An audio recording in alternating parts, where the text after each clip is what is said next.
주님, 우리가 지금 8번째 요나서를 통한 하나님의 음성과 말씀과 뜻을 나누고 있습니다.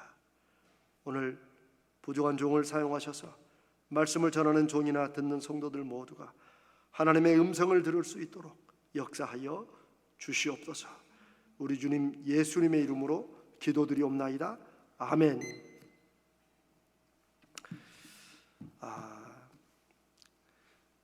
천국이 꼭 죽어서 가는 곳만은 아닙니다만은 우리 천국에 가면 놀라는 게 몇 가지 있다고 하는 얘기가 있습니다. 첫 번째는 천국 갔더니 거기 있을 줄 알았던 사람이 안 보인다는 거, 이것 때문에 놀란다는 거예요. 두 번째는 아니 저 사람도 왔나 하는 이런 것 때문에 놀란다는 거예요. 세 번째는 천국이 얼마나 좋은 곳인지 아무리 생각해도 어떻게 다 같은 사람이 이곳에 왔게 됐나, 그것 때문에 놀란다고 합니다. 천국에 관한 우리 목사와 관련된 이런 얘기가 있습니다. 한 집사님이 이제 죽어서 천국에를 갔습니다. 그랬더니 대문에 시몬 베드로가 마중을 나온 거예요. 그러니까 너무 영광스러워가지고 막 감사해가지고 천국에 가서 돌아보는데 너무나 좋은 곳이라는 거예요. 근데 갑자기 막 천국 전체에 막 나팔이 막 빵빠레로 막 환영하는 소리가 막 울리고, 예수님이 신발도 못 신은 채 막 급하게 누군가를 마중하러 막 그 천국 대문으로 막 가신다는 거예요.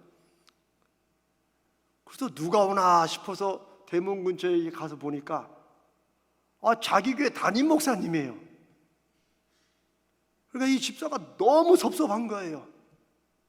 아니 처음에 베드로도 감사했지만 아니 목사님이 온다고 뭐 막 빵빠레 울리고 막 예수님도 뛰어나가고, 아니 어떻게 아무리 목사님이라 이럴 수 있느냐 천국에서, 그래 불평을 터뜨린 거예요. 근데 베드로가 등을 툭툭 치면서 하는 말이, 이해해라, 목사가 천국 오는 게 하도 오랜만이라 그렇다 라고 하더랍니다. 제가 이거 신학대학원 가서 들은 얘기예요.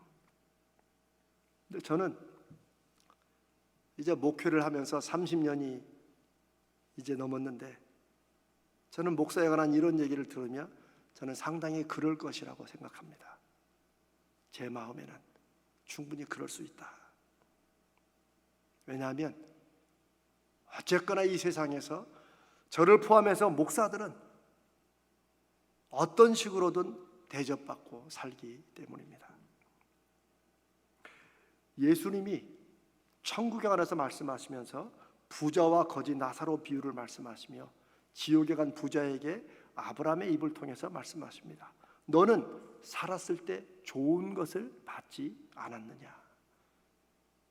즉 너는 살아있을 동안에 온갖 좋은 것을 다 누렸다. 물론 이 말씀 속에는 우리가 생각하고 해석해야 될 분이 많습니다만은 우리가 깊이 생각해야 될 교훈이 있습니다. 일평생을 복음을 위해 바친 사도 바울 같은 사람도 거룩한 두려움으로 고린도전서에서 이렇게 고백합니다. 성도들에게 내가 내 몸을 쳐서 늘 복종시키는 것은 내가 남에게 전파한 후에 오히려 내가 버림을 당할까 봐 두려워함이라. 이 두려움은 막 무서운 두려움이 아니에요. 이건 늘 자기의 삶을 늘 말씀 앞에 말씀에 합당해 살도록 자기의 욕심과 죄를, 이런 것들을 쳐서 복종시켜가는 거예요. 왜냐하면 말씀을 전한다고 그것 때문에 제가 천국 가는 게 아니고 자기도 하나님 앞에 하나의 성도로서 말씀대로 믿음으로 살아야 되는 것을 바울은 알고 있었다는 거죠. 저는 언젠가부터 예수님의 이 말씀과 사도 바울이 이 정도면 나는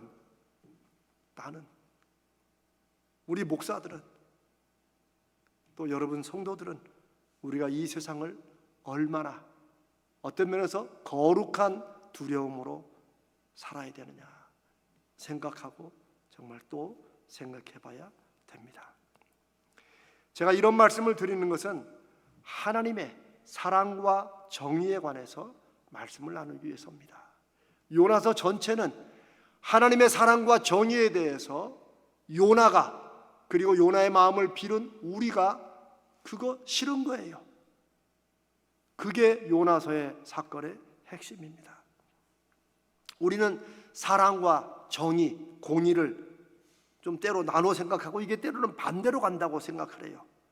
그러나 하나님께는 사랑과 공의, 정의가 하나입니다. 한 영혼을 구원하시기 위해서 그냥 구원하시면 되는데 굳이 자신의 독생자를 십자가에 죽게 하신 그 속에는 인류를 향한 사랑도 있지만 그 사랑을 온전히 이루기 위해서 그들의 죄값으로 누군가는 죽어야 된다는 하나님의 공의 때문입니다. 그래서 하나님의 사랑 속에는 늘 정의가 있고 하나님의 정의를 실현하는 속에는 늘 하나님의 사랑이 담겨 있다는 것. 어쩌면 이 두 가지는 우리가 평생 묵상하고 평생 돌아봐야 될 말씀이기도 합니다. 그걸 가장 잘 보여주는 게, 아니 그런 하나님의 사랑과 공의의 관계를 오해한 채 자기의 고집대로 살아가는 모습을 보여주는 게 요나고 바로 요나입니다. 무엇보다 하나님의 사랑과 정의를 우리는 함부로 쉽게 판단하지 말아야 됩니다. 왜냐하면 아무려면 하나님의 사랑과 공의가 때로 이기심과 이익을 위해서 손바닥 뒤집듯 멋대로 살아가는 우리들보다 못하겠습니까? 하나님이 계시면 어떻게 이런 일이라고 우리는 때로는 막 거룩한 분노에 차서 소리 지르지만 하나님이 그거 모르시겠고 하나님이 우리가 보는 것만 못하시는 그런 공의와 사랑을 갖고 계신 분이겠습니까? 저는 요즘에 이 말씀이 참 많이 묵상이 됩니다. 요나서는 바로 이런 하나님의 사랑, 하나님의 정의에 대한 요나의 반항과 거부심에서 시작하고 계속 그게 주제가 됩니다. 그래서 이 안에서 우리 자신의 모습을 만나고 발견할 수 있어야 됩니다. 그런데 여러분, 요나서는 어떤 면에서는 3장으로 끝이 나야 됩니다. 여러분 기억하세요? 3장의 마지막은 하나님께서 요나의 반항과 고집에도 끝내 요나를 니느웨로 보내셨고, 요나가 하기 싫은 것 억지로 대충 말씀을 전했는데도 어떤 일이 일어났어요? 니느웨 온 성이, 왕과 모든 백성이 가축까지도 금식하고 베옷을 입으며 회개하고, 그리고 그 회개의 증거를 보이지 않습니까? 그래서 하나님께로 다 돌아옵니다. 그리고 하나님이 용서해 주십니다. 이게 3장 마지막 절이에요. 그러면 보통은 여기서 끝나야 되지 않습니까? 그러면 해피엔딩이에요. 이보다 더 기막힌 하나님의 구원 역사가 없지요. 그런데 요나서는 우리가 읽은 대로 4장 한 장이 더 붙어 있어요. 그런데 4장의 시작이 뭐예요? 1절에 요나가 매우 싫어하고 성을 냈다, 화를 냈다는 거예요. 아니 회개해야 되는 거 아니에요? 그 모습을 보면. 그런데 니느웨 백성들이 자기가 대충 전에서도 막 그렇게 하나님의 앞에 회개하고 돌아왔고 하나님이 용서해 주시는데 4장은 요나가 매우 이것에 대해서 막 분노를 바라며 싫어했다는 거예요. 견디지 못하는 분노를 표현합니다. 요나가 뭘 싫어하고 뭘 성을 내는 거예요? 니느웨가 회개하고 하나님이 용서하셔서 성을 멸망시키지 않은 것 때문에 그 꼴을 보는 게 싫은 거예요. 그리고 그런 하나님이 싫은 거예요. 2절에 요나가 내가 고국에 있을 때 이러하겠다고 말씀하지 아니했나이까? 내가 하나님이 이럴 줄 알고 내가 다시스로 도망했고, 왜? 하나님이 내가 가서 니느웨 심판을 전한다는들, 혹 이 사람들이 회개하고 돌아왔을 때 하나님이 은혜로우시고 자비로우시고 화도 노하기를 더디하시고 이랬어서 마음을 바꿔서 내가 심판을 전해야 그들의 혈군 재앙을 내리지 않을 그런 하나님이라고 내가 알았기 때문에 나 그거 하기 싫어 도망간 거라고. 이 요나서의 자기의 속마음이 제일 잘 나타난 구절입니다. 요나가 화를 낸 이유가, 요나가 도망간 이유가, 요나가 하나님을 싫어하는 이유가 요나의 마음을 가장 잘 보여주는 구절이고, 하나님과 끝끝내 대결하며 고집부리는 이유가 바로 이 구절에 나와 있습니다.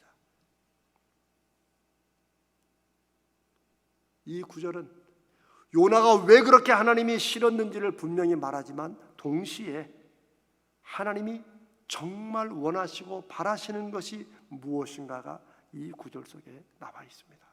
하나님과 우리가 무엇 때문에 대척점에 있는가를 가장 잘 말해주시는 구절이 바로 이 구절입니다. 그런데 이 구절을 보면 요나는 하나님의 심판을 니느웨에 막 선포합니다. 그나마도 3일길을 하루 만에 대충 전하면서도 그의 마음속에 무슨 생각이 있었는지를 짐작합니다. 제가 대충 전했다라고 자꾸 하는 이유가 여기 있어요. 첫 번째, 요나는 니느웨 사람들이 회개하지 않을 것을 바랬을 것입니다. 그러니까 이들이 회개하고 돌아오고 하나님 용서하니까 화가 났죠. 자기가 예상하고 바랬던 것에 반대로 갈 때 사람은 화나지 않습니까? 그거예요. 요나는 심판을 전하면서 제발 회개하지 마라, 제발 그대로 살다가 죽어라 라고 니느웨 성에 전한 거예요. 두 번째, 설령 두려움 때문에 회개하더라도 하나님이 용서하지 않을 것을 요나는 바랬습니다. 그래서 하나님이 용서하시자 하나님이 싫었고 마음에 분노가 일어난 거예요.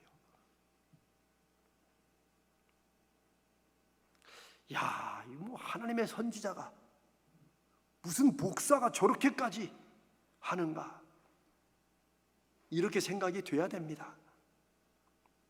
오늘날에도 야, 어떻게 목사가, 어떻게 예수 믿는 사람이 저렇게까지 하는가, 이런 마음이 들 때 이거는 우리만의 마음이 아니라 이미 며칠 전에 요나를 통해서 하나님은 우리에게 보여주신다는 거예요. 요나가 생각하는 무엇이 바른가, 무엇이 정의로운가, 요나는 니느웨 사람들은 회개할 자격도 없고 용서받을 가치도 없다고 확신한 거예요. 그러나 하나님은 하나님의 사랑과 정의 앞에 회개할 자격이 없는 사람은 없다는 것을 보여주십니다. 하나님께는 야, 너 그렇게 살다가 무슨 염치로 뻔뻔하게 하나님께 용서해달라고 나오느냐 라는 말을 들을 사람이 한 사람도 없다는 것입니다. 그래서 십자가에 죽으시고 부활하신 그 예수님의 은혜로 모든 사람들은 누구라도 진실로 회개하고 하나님의 구원의 길에 자기가 동참하면 죄를 용서받고 하나님의 자녀가 되는 것입니다. 다 아는 사실이지만 아는 것이 아니라 내 인생의 문제에서 이것이 확증될 때 우리는 믿음이 시작되는 것입니다. 히브리서 4장 15절 16절에 이런 말씀이 있어요. 우리를 도우시는 주님은 우리 연약함을 아시고 우리처럼 인생의 온갖 시련을 다 겪으신 분이시다. 그러므로 우리는 용기를 내어 은혜의 보좌 앞으로 나아가자. 그 주님을 통해 하나님의 자비와 은혜를 입어서 필요한 때에 주시는 도움을 받자. 이게 하나님의 뜻이고 하나님의 마음입니다. 요나는, 그리고 어쩌면 오늘날 때로 우리들은 이런 하나님의 용서와 사랑이 싫은 것입니다. 요나의 눈에, 그리고 때로 요나처럼 우리도 니느웨가, 그런 사람들이 너무 싫을 수 있어요. 여러분, 이런 마음이 이해되십니까? 저는 잘 이해됩니다. 예를 들어 나는 그래도 바르게 정직하게 그 사업이든지 직장생활이든지 인간관계에서 정말 그래도 믿음과 양심을 지키려고 막 열심히, 때로는 좀 손해를 감수하고도 하는데, 우리 앞에 우리 보라는 듯이 그거 무시하고 어기고 사는 사람들, 여러분 보면 분노 일어나지 않습니까? 나는 신호등 그거 나도 급한데 지키고 있는데 그냥 사람들은 그냥 빨간불에 건너가고 막 오토바이들 택배 급하다고 그냥 막 가는 거 보면, 뭐 여러분은 안 그러십니까? 저는 뭐 저런 사람들이 있나부터 해서 어떨 때는 훅 올라오죠. 이 정도가 아니고 정말 우리가 때로 신문지상에 나오는, 요즘에 제가 아주 제일 싫은 말이 I am 신뢰예요. 그거 아세요? 잘 모르시면 뉴스 한번 보세요. 전총조라는 사람이 있는데 그 남현이라는 펜싱 선수 뭐 어쩌고 하여튼 복잡합니다. 그런 사람들 삶을 보면 처음부터 고등학교 때부터 사기로 살아왔어요. 이야, 참. 그런데 그런 거 보면은 분노도 나고, 너무나 그런 사람이 많이 보이면 진짜 우리가 이거 믿음으로 이렇게 사는 게 무슨 의미가 있나 싶은 생각 여러분 들지 않습니까? 저는 사람에게는 그래도 어쨌건 간에 넘지 말아야 될 선이 있다고 저는 믿습니다. 그러나 요즘 이 시대는 다 넘었죠. 부모가 부모라는 선을 넘어버리고, 자식이 자식이라는 선을 넘어버리고, 교사가 학생이 이미 다 그 선을 넘어가는 시대에 우리는 살고 있습니다. 그런데 그걸 아무 거리낌 없이 넘으면서 그래도 그 선을 지키려고 애쓰는 사람들을 무시하는 사람들을 보면 분노와 함께 이거 왜 세상이 이러나 정말 싫어지지 않습니까? 요즘 한국 사회가 그렇다는 거죠. 그러면 요나의 마음이 잘한 것은 아니지만 이해될 때가 있죠. 그러면 이 세상에서 과연 하나님을 믿는 우리에게 그런 거 무시하고 그냥 바보처럼 살아라, 손해보며 살라고 하시는 건가? 저는 이런 질문을, 이런 생각을 오랫동안 해왔습니다. 이걸 설교하기는 쉬워요. 우리는 그렇게 살아야 됩니다. 그러나 나도 그렇게 못 사는데, 나도 여기서 이게 올라올 때가 있는데, 그래 고민을 참 많이 했습니다. 그러다가 제가 예수님이, 그리고 그분의 말씀이 머리가 아니라 제 가슴으로 들어오면서, 그분이 죽으시고 부활하신 것이 당신의 말씀이 진리인 것을 분명히 증거해 주시려고 그러신 것이라는 예수 부활에 대한 확신이 제 안에 다시 들면서 제가 깨달은 게 있습니다. 예수님이 우리 믿는 사람들에게 어떤 인생을 살아야 되는가에 대해서 이렇게 말씀하십니다. 마태복음 10장 28절입니다.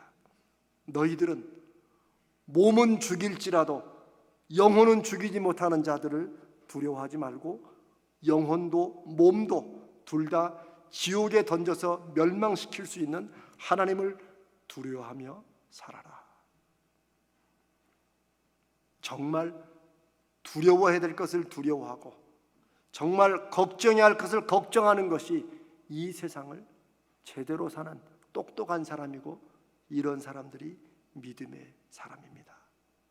그래서 제가 요즘에 여러분, 우리가 믿음으로 이 세상을 열심히 살아야 됩니다. 그러나 마치 이 세상으로 전부인 것처럼 그렇게 목매듯이 이 세상 때문에 죽고 살고 마음이 무너지고 이렇게 살지는 맙시다. 이 세상으로 끝이 아닙니다. 최선을 다하되 이보다 더 엄청난 세상과 역사가 우리 삶에 이어서 영원한 삶으로 이어진다. 이게 예수 믿는다는 것입니다. 이게 믿음의 사람들이 때로 분노와 억울함에도 눈 질끈 감고 넘어가는 믿음의 이유가 되는 것입니다. 근데 저도 어젯밤에 설교를 몇 번을 고쳤어요, 이 부분을. 근데 여러분, 제가 이렇게 말씀드려도 별로 마음에 와닿지 않으실 수 있어요. 저 충분히 이해됩니다. 근데 여기에 이런 억울한 세상에 요나 같은, 니느웨 같은 사람들을 보면서 또 하나의 해결점이 있어요. 우리는 지금 정의와 공의의 기준이 사람마다, 심지어 여당 야당 지역마다 기준이 다르고 혼란스러운 시대를 우리는 살고 있습니다. 이런 시대에 하나님을 믿고 하나님의 공의로우심과 지혜를 믿고 의지한다는 것은 무엇일까요? 그건 내 인생의 일들이 내가 바라는 대로, 내가 생각하는 그런 정의대로 되는 게 아니라는 것을 인정하는 것입니다. 그걸 받아들이는 거예요. 그리고 그걸 지혜로우시고 의로우신 하나님께 맡기는 것입니다. 최후 판단을 하나님께 맡기는 거예요. 눈꼴시라도 하나님께 맡기는 거예요. 하나님이 알아서 하시겠지. 이게 우리 안에 확신으로 있을 때, 그 하나님을 의지할 때 우리는 이 세상을 살아갈 힘이 생기는 겁니다. 지혜로우시고 공의로우신 하나님께서 알아서 하실 것이다. 이 세상으로 끝이 아니다. 그리고 우리는 우리 믿음의 인생 속에서 하나님이 주시는 은혜와 복을 내가 누리며 그걸 증거하며 사는 것입니다. 하나님이 말씀하셨잖아요. 너를 축복하는 자를 누가? 하나님이 축복하시고, 너를 저주하는 자를 누가? 하나님이 저주하시고, 하나님이 알아서 하신다. 이게 아브라함과 그 후의 자손들에게, 영적 자손인 우리들에게 주시는 하나님의 언약의 백성들에게 주시는 말씀입니다. 하나님이 이렇게 말씀하시고 약속하셨으니 우리를 앞서간 믿음의 사람들이 그래도 그 믿음으로 살아온 모습들을 우리가 보고 듣지 않습니까? 그러니 믿음으로 사는 것은 하나님이 하실 일은 하나님께 맡기고 우리가 할 일은 우리가 감당하며 살자는 것입니다. 그렇다고 해도 그런 사람들을 보면 속상하고 억울하고 이게 대체 이게 뭐냐 라는 마음이 들 수 있겠지만, 그럴 때 우리가 낯서 어떻게 하느라고 우리 한 번뿐인 귀중한 인생 그런 사람들과 대결하고 이러느라고 허비하지 말자는 것이죠. 그럴 때일수록 더욱더 하나님께 기도하자는 거예요. 하나님이 살아계시고 역사하시고 하나님이 주관하시는 증거와 표적을 보여주시라고. 그게 우리가, 그리고 제가 여러분에게 하나님의 표적을 구하는 기도라도 하시라는 게 바로 그 이유입니다.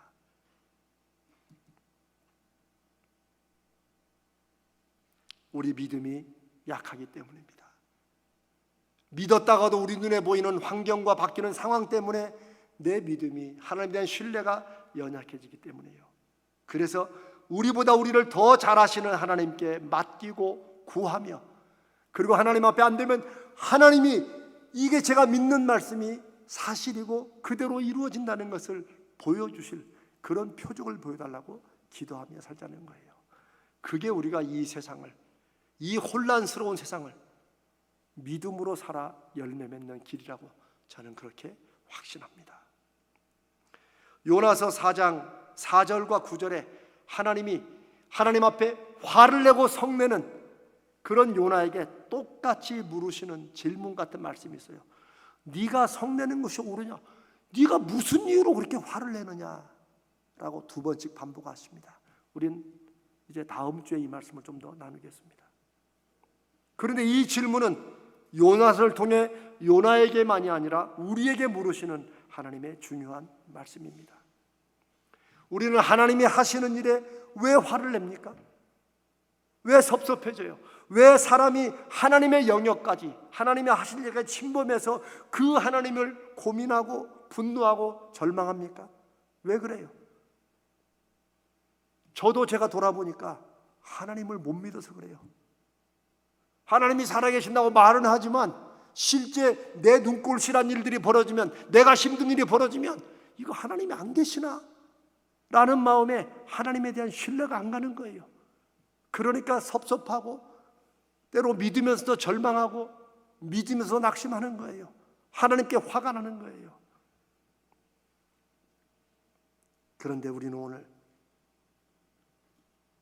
우리가 하나님을, 내가 하나님의 자녀로 구원받음을 믿듯이 하나님이 그분이 주인이시니까, 그분은 사랑이 많으시고 은혜로우신 주인이니까, 우리 아버지시니까, 그리고 결국 책임은 하나님이 다 지시고 감당하실 거 아닙니까? 우리는 종 아닙니까? 그러면 종이면 종답게 주인이신 하나님이 맡긴 일 끝났으면 하나님의 뜻을 기다리면 됩니다. 내가 맡긴 일 끝냈으면 이제 하나님이 어떻게 하시는가 보면 되는 거예요. 설령 내가 이해할 수 없는 상황이 벌어졌더라도 하나님의 사랑과 하나님의 공의에, 그 지혜로우신 주권과 능력에 한번 맡겨보는 것이에요. 요나가 하지 못하는 게 이거예요. 요나가 끝까지 안 하는 게 바로 이거예요. 하나님 우리에게 던지시는 질문이 바로 그것입니다. 너도 끝까지 나를 못 믿고 요나처럼 살겠느냐? 요나가 어떻게 해요? 3절에 여호와여 원하건대 이제 내 생명을 거두어 가소서. 사는 것보다 죽는 것이 내가 차라리 낫습니다. 무슨 말이에요? 이 니느웨 성을 안 무너뜨리려면 나 차라리 죽여달라는 거예요. 이야, 참 대차긴 대차요. 니느웨가 멸망 안 하고 용서받는 꼴을 보느니 차라리 자기 죽여달라는 거예요. 자기는 저런 꼴 못 본다는 거예요. 5절에 요나가 성읍에 나가서 그 성읍 동쪽에 앉아 거기서 자기를 위하여 초막, 움막을 하나 짓고 그 성읍에 무슨 일이 일어나는가를 보려고 그 그늘 아래 앉았더라. 무슨 말이에요? 니느웨를 멸망시키지 않으면 나는 이제 죽겠다고 하나님 앞에 선전포고 해놨으니 하나님이 어떻게 하시는지를 한번 지켜보겠다는 거예요. 하나님 앞에 하나님 나를 선택하느냐 니느웨를 선택하느냐 자기가 한번 지켜보겠다는 거예요. 아, 이거 참. 그런데 제가 부끄럽지만 저도 이런 생각 많이 했어요. 여러분은 어떠십니까? 요나는 하나님이 니느웨를 자기가 원하는 대로 멸망시키는지 안 하시는지 앉아서 지켜보고 있습니다.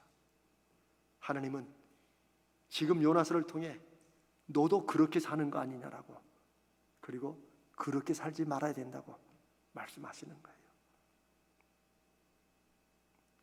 어때든 자기 할 일을 대충으로 끝났으면 하나님이 그들을 회개케 하시고 용서하시고 받아주셨으면 그러면 나머지는 하나님께 맡겨야 되는데 끝까지 고집을 부리느라고 자기가 자기 스스로를 괴롭게 하면서 인생을 낭비하고 있는 모습을 우리는 요나의 모습을 통해 알게 됩니다.